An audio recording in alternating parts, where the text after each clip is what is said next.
Hi everyone, welcome to All Things Iceland, the place to get the inside scoop on Icelandic nature, history, culture, and language as experienced by an expat, which is me, Jules. And I have breaking news for you today. Huge news, especially for those who live outside of the Schengen Area, which is 26 countries in Europe, inclusive of Iceland.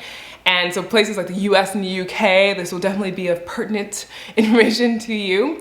So the Minister of Justice, Áslaug Arna, who I had the pleasure of interviewing on this channel not too long ago, and I'll link to that in the description box if you want to check it out. She is the youngest female Minister of Justice and a young Minister of Parliament.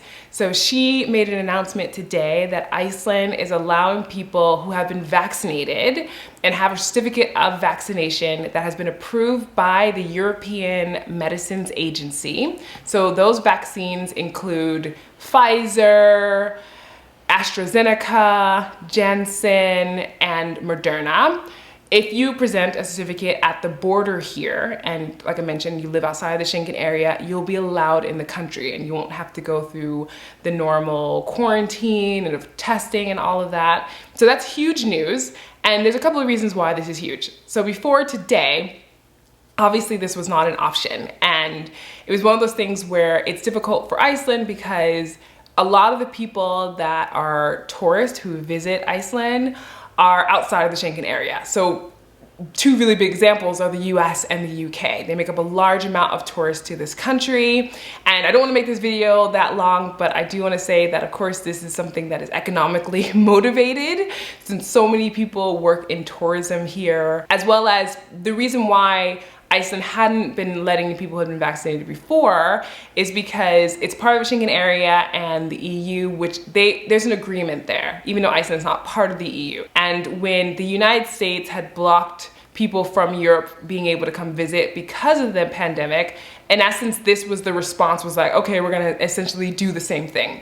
So Iceland has made this decision that is outside of the agreement that had been made before in accordance to the EU and Schengen area. So who knows that there will be maybe some backlash around this and a decision will be made that's different in the future. But as of right now, that is the decision that has been made, which I find to be super fascinating. I think another part of the decision comes from the fact that the US and the UK are vaccinating people at such a fast pace, especially in comparison to Iceland. So here in Iceland, it is happening much slower. In fact, like 50% of the country won't be vaccinated until maybe end of July. That's the current prediction. So very different circumstances here than those two countries that have a lot more power and resources.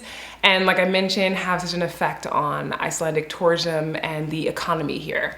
So I'd love to know your thoughts about this in the comment sections below. Just please be respectful. I also have links in the description box to articles if you want to like read a little bit more about this yourself.